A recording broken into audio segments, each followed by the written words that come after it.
Hello and welcome back to another video. This week I'm going to be completing the next set of levels in RoboCo, so if you missed last week's video, you might want to check that out to have a better idea of what's going on. Jumping straight into it, the first level I did this time is called Wooden Chips, which despite the name has nothing to do with chips. The goal of this level is to use the new part, a saw, to cut the trees on the lower orange line. Your bot also has to be able to carry these trees over to the bed of the yellow truck. There are optional objectives that I come back for as well, but before anything else, I just wanted to finish the main objective. As I do with most levels, I created a super basic bot to start off with, just so I could explore the level and see what I was working with. At first, I thought that the saws I was given were circular saws, so I placed down a motor that I would use to spin them. After seeing that the part provided was actually a straight saw, my plan changed quite a bit. I tested to see if the saw needed to be actuated or if moving the vehicle would be enough, and though both worked, moving the vehicle was incredibly slow. With that knowledge, I rebuilt the vehicle again, this time putting the saw on a piston to see if I could cut down the tree this way. This worked well enough. You can see that I cut a single segment of the tree, but I didn't like how I was pushing myself away as I cut. To fix this, I thought that I could use a part called the pincer claw, because it seemed to lock onto objects you were grabbing. Unfortunately, it didn't seem to lock onto the tree. The only thing it did lock onto was less than useful. Okay, well that wasn't your leg, but here we are. I spent a while trying to make an arm of my own to grab the tree, including figuring out how scaling pistons worked for additional strength. I wanted to have one arm on bottom to hold the stump and an additional arm up top that would grab the tree to put it in the truck. This was the best I got, and I eventually scrapped this idea because it just wasn't strong enough. I moved on to getting the saw itself working, starting by placing down a sideways piston. I built vertically from this, where I wanted to try to make a rotational to linear mechanism similar to what you would find in a real-life reciprocating saw. It took some trial and error, but after I remembered what the mechanism looked like and I got the correct joints in place, it wasn't too hard. There we go, look at that. It seemed to work pretty well, so I added a vertical piston, put a saw on the end of it, and shrunk the whole thing down. Now I had the ability to move the saw around in front of the vehicle, but unfortunately I was having a lot of issues with collision. It worked well sometimes, like it is here, but I didn't want to get 90% of the way done with the level and then have it break on me, so I went back to the drawing board. Or more precisely, I just did what I think the level wanted and put it on an actuated piston. I removed a lot of the movable parts and put the saw sideways at the front of the vehicle. You only need to cut 3 tree segments for it to fall, and a saw in this orientation did just that.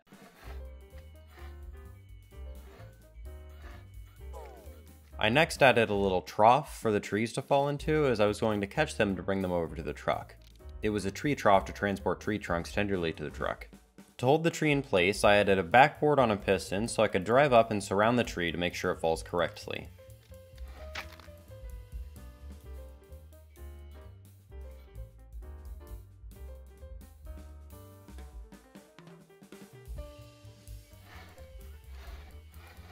Okay, here's my thought.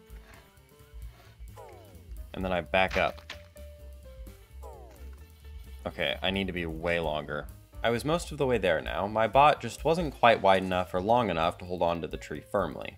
I fixed both of these issues by using some pistons to help stay in the build grid.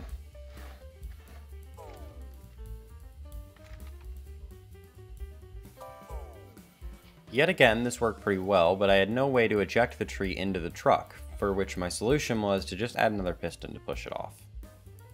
I also decided that instead of extending the backboard sideways, I would rotate it down. This would allow me to rotate it out of the way when pushing the tree off, as well as add another wall onto the right side. I cut down on a bunch of unneeded parts, as well as moving the saw to the front of the vehicle. Also, I could put the bot on stilts. I thought it would be easier to keep the trees inside the zone if I was able to drive over the stumps, which is why I tried to give it so much ground clearance. This didn't end up being that useful, but I kept it anyway. After quite a few tries, ruined by pressing the wrong buttons, okay, I went the wrong direction. Oh, no, no, no, no, no! Here's my successful attempt.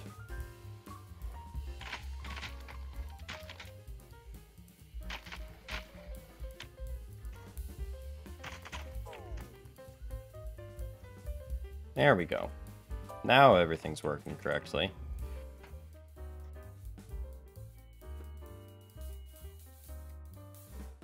Well, up until that just happened.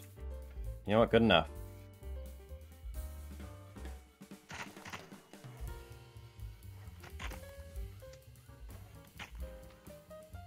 Bring that in.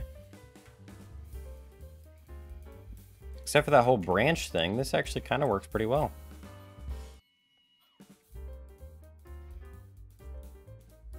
Although it could do with pushing a little further. I did only get the second objective, but it wouldn't have been too hard to break off the branches. I was just tired of looking at trees.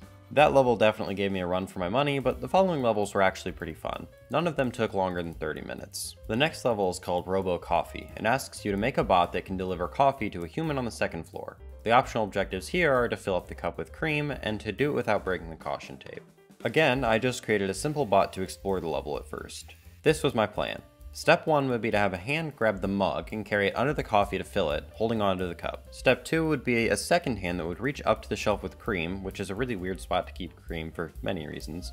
Bring it back down and rotate it to pour it into the mug. Finally, step 3 would be to drive that mug upstairs to the human. Not particularly complicated. There was caution tape downstairs that wasn't too hard to avoid, but this caution tape upstairs was quite a bit harder, so I made the executive decision to ignore that objective. I started by measuring the height I needed for the mug, as well as the coffee itself. I placed down a vertical piston as a base, and on top of which I added an L shape and a sideways piston that would be the arm itself. To do the actual grabbing, I added a pincer onto the end of the arm. I thought about using the grabbing claw, but it felt more realistic to use just the pincer. Aside from scaling the arm piston slightly, that was actually all I needed to complete the primary objective of this level. I do want to take a second here to complain about something minor I kept running into. If you scale a piece, like this piston, and then play the level, that piece loses all connection points. The way to fix this is to pretend to move it around. I mean, all you have to do is grab one of the movement handles and it reattaches. But this is unexpected behavior, and it's pretty annoying with how often it happens.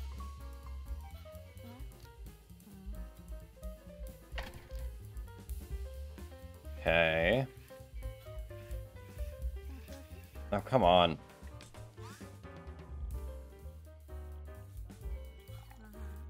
Okay. Oh wait, does this spill it?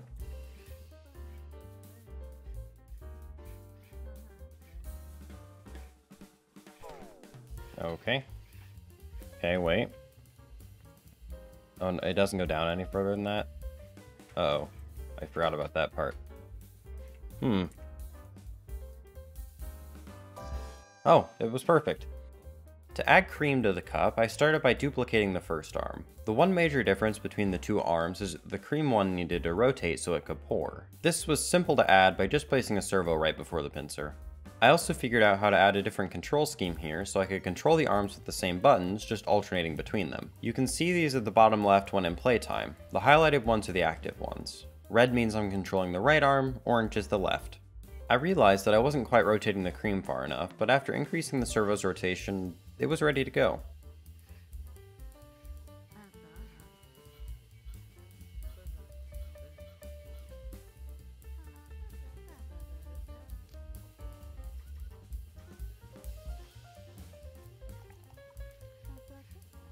Okay.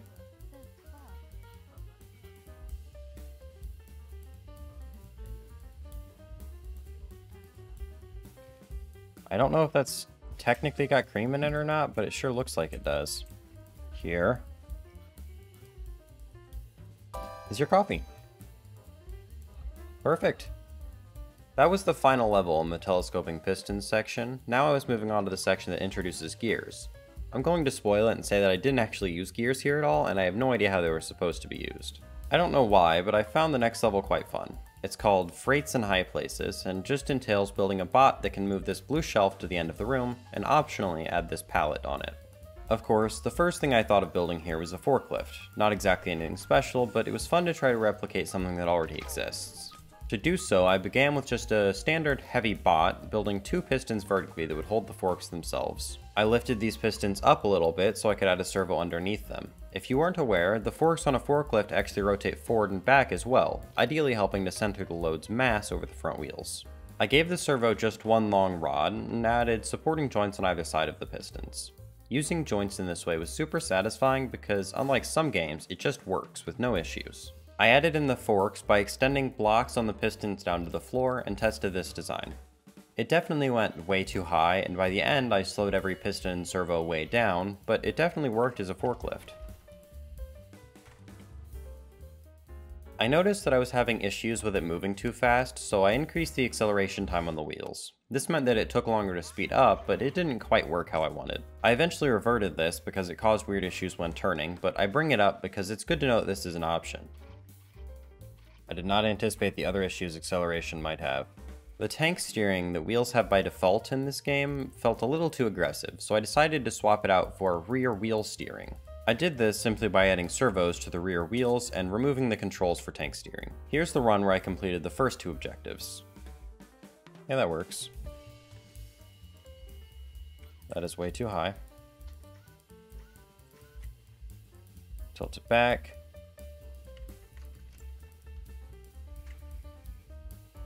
And go.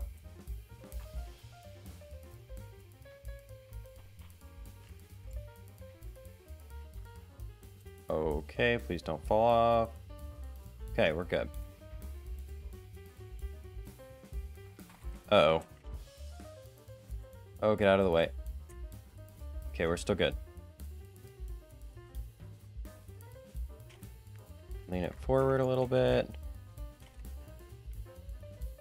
Down. Perfect. I won't go into too many details here because it was a lot of really minor tweaks, but I swapped out the medium wheels for larger ones and modified the balance of the bot for better turning. All of these changes allowed me to complete the final objective by putting a missing pallet onto the shelf. Not before a failure or 2 though. Now back out. Okay. Now... No!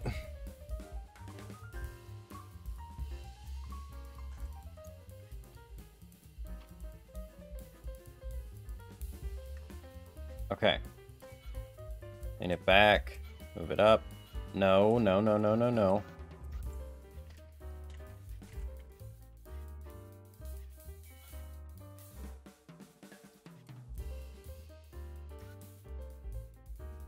Lean it down.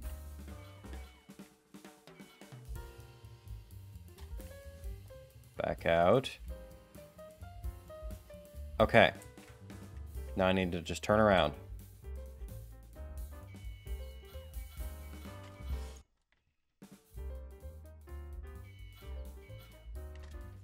Okay. So far, so good. Almost. Almost bad, but so far, so good. I'm gonna wait for that robot to pass again.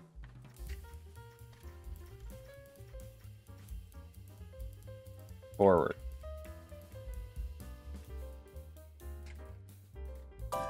Oh my god, I did it. The 4th and final level I'm doing in this video is Soda Me. This level asks you to take a soda from the machine and get it to the man in the living room undamaged, trying not to enter the room.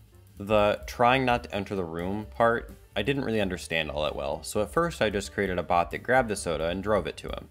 This was super simple. All I did was take my coffee bot and remove one arm. Ta-da! I thought of a couple ways to get him the soda without entering the room, including making a catapult, but the simplest was to just push it hard enough for it to fly to him. I added a servo so I could angle the arm and increase the piston speed so I can throw the can.